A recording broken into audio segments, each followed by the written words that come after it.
what is going on. That little intro was supposed to be short and funny, and it actually took me forever to get that wrapper off this tea. But nonetheless, I hope you guys have sweet tea and are ready for today's lesson. Today I am rocking, I'm sure you saw from the beginning, none other than Gold Peak Sweet Tea. Oh yeah. And I'm going to try to do a bunch of questions today, more than normal. But I did just get this awesome new shirt from my buddy down at RNA Music in Texas, Ryan. I got this from him. It's a Chapman Guitars t-shirt. I figured it was appropriate to wear. I literally just got it, took it out of the package. Here's the packaging, right here, and threw the shirt on. So, awesome shirt. If you guys want to get your own Chapman Guitars shirt and you're here in the U.S. or I think maybe anywhere. I'm not sure if they ship anywhere, but I know if you're in the U.S., they're the guys to get them from. RNA Music. I will leave a link down to their Facebook and YouTube channel below. So maybe hit them up if you want a Chapman Guitars t-shirt. Super affordable too. So today, we might as well start off with question number 1. This one is, and it's going to be about Chapman Guitars. So it says, did you ever try, I'm sorry, it's by Giovanni Sacasio?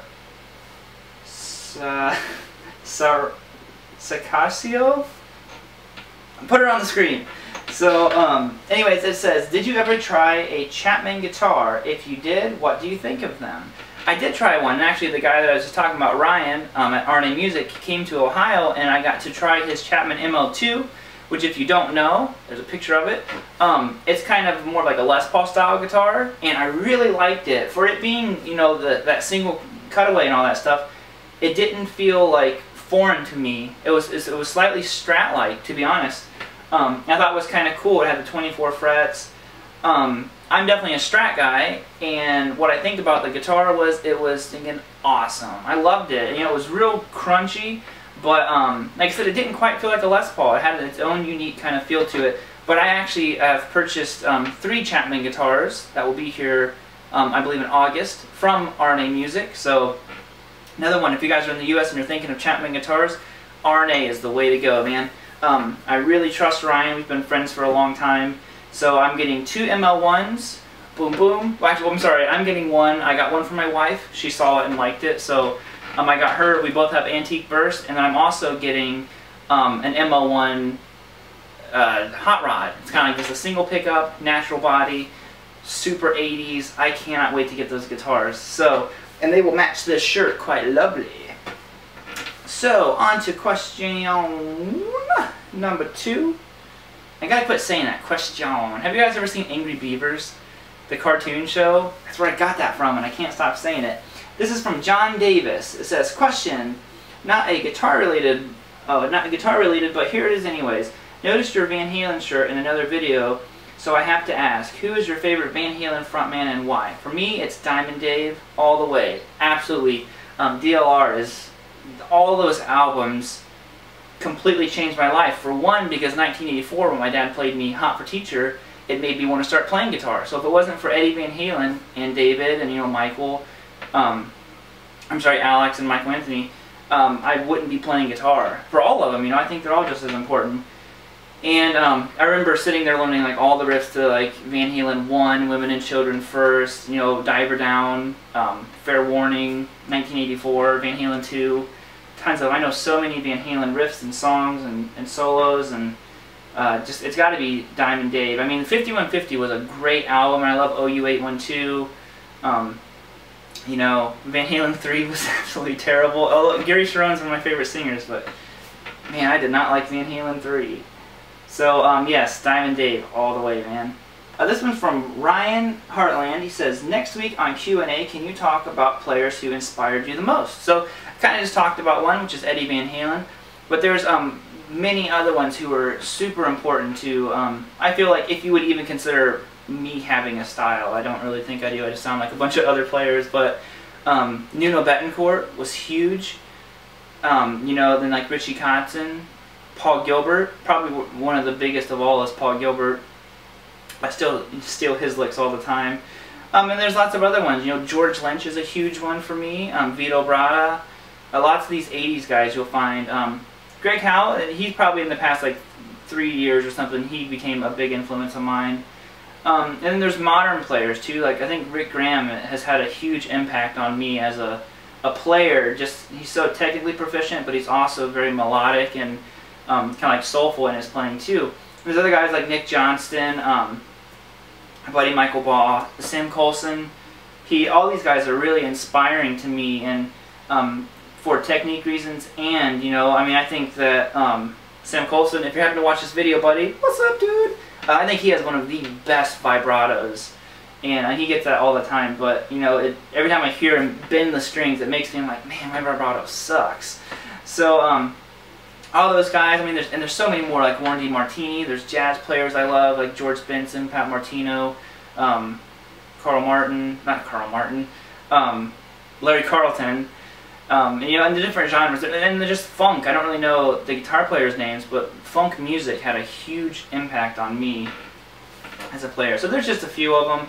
There's many, many more that I could list for hours, basically. But I want to try to keep the video short. So the next question is from Metal Death 1313. It says, what are your thoughts on Jackson? I recently bought a JS32 Rhodes 2014.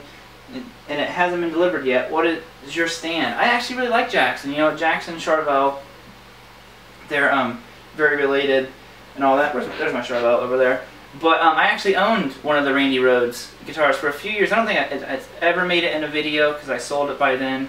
But I did have it and I really liked it. But it kind of got weird for me because the way the V is shaped, my arm rests like right here when I'm picking. And this wasn't there all of a sudden, so that was kind of weird for me. But really cool guitar. I loved it. I love Jackson's, and it's obviously Randy Rhodes. I should have listed him as an inspiration too. He's a big part. Like I said, there's just so many people, it's hard to remember them all. Next question is from Patrick Gamble, and I need a drink of tea. Okay, from Patrick it says, do you have any tips for dealing with stage fright? I usually have trouble speaking / performing in front of more than 6 to 8 people. I had the same issues, man. I was in bands for many, many years and, you know, played a lot of shows. Recently I'm not in bands anymore, but, you know, we just did a reunion show and I hopped right back on stage and felt comfortable, wasn't nervous or anything. But the best thing you can do is play in front of people as much as possible. Like, I started learning to play guitar in high school. So I would, any chance I could take my guitar into class and play, I would play it, you know? Not to be like a jerk, but I remember in Spanish class, I learned like the Spanish national anthem, the melody on guitar, and got extra credit. And I would do like a book report, and I'd tell the teacher, I'm like, hey, could I write a piece of music that to me depicts like what's happening in the book? And they'd be like, yeah, and you get extra credit, and I'd have to like perform it in front of the class. And also like they would have like days when like the kindergartners would come or something like that, and I would just learn like a bunch of like little kid songs, but it was always trying to play any chance I got to in front of people, and it really helped. You know, it made a big difference, I feel, when I had to start performing on stages. And I got lucky to do talent shows in school too. Like I went to a tech school and like for media and video editing and all that, and we did like talent shows, and there'd be 800-900 people in the auditorium. It was a huge school, so that was kind of cool, and a real nice experience to get up on this giant stage all by yourself and sit there and play. And I got second both years. I lost to a dance squad. And the final question of the day, I think I saved the hardest name in the world to say last. So sorry. I don't know what the dots mean. I'm so sorry if I said this wrong. Jürgen Kasama? It'll definitely be on the screen. He says, what are your thoughts on scalped frets? I want to get a Wolfgang scalp, and does it change the tone, etc.? I played a few guitars that are scalped. I've only played one that was completely scalped, like it was an Yngwie. And I don't think it affected the tone so much, because the scalping doesn't affect how high your strings are, like from the pickups necessarily, so I don't think that would affect the tone. I'm sure there is some kind of tonal change, because you are taking a piece of the neck out of it, so it's kind of like the neck's a little bit thinner. I didn't like it. I played guitars that have like the top like 3 or 4 fret scalp. Now I liked that. That was nice. I could really grab those strings. As far as the fully scalped, it was not the thing for me. although everyone who plays my guitars is they think that the action's not set up. I actually play with high action. I don't like really low action where it's almost like buzzy. I don't like that at all. I forget what the luthier guy at Metronome, or the tech guy, I mean, he knows what my string height is, like however many like millimeters or something off. I don't know what it is exactly, but he knows the measurements. And I like higher action on my guitars. It feels more comfortable to my fingers. But I don't know a whole lot about scalloped guitars.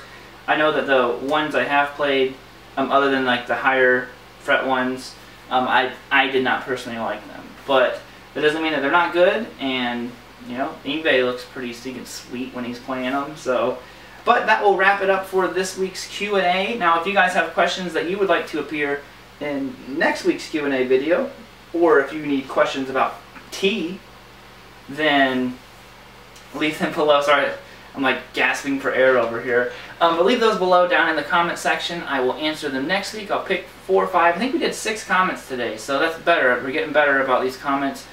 Thank you so much for watching. I will see you guys next week.